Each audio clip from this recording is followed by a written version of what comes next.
payg'ambarlarning tushlari haq.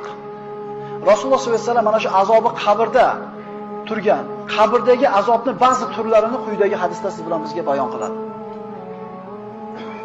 Rasululloh shuni aytib berar ekan, tunda 2 kishi meni oldimga kelganini ko'rdim. U ikkisi meni qo'limdan ushlab, keng bir yerga olib chiqdilar. Bir kishi o'tirgan edi, ikkinchi kishi uni yonida temirdan bo'lgan ilmoq bilan turar edi. O'tirgan kishi chalqamcha yotdi, ustida turgan kishi qo'lidagi temir bilan haligi kishini yonboshlatib turib, og'ziga temirni tiqdi, quloqni oldigacha tortib yirdi. So'ngra ikkinchi tomonga yonboshlatib turib, sog' tomoniga solib, uni ham yirdi. Ikkinchi tomonni yirar ekan, birinchi tomonda asl holatga kelib qolar edi. So'ngra yana bu tomonga boshlab, birinchi tomonni yirardi. Mana shu holat qiyomatgacha davom etadi Rasululloh.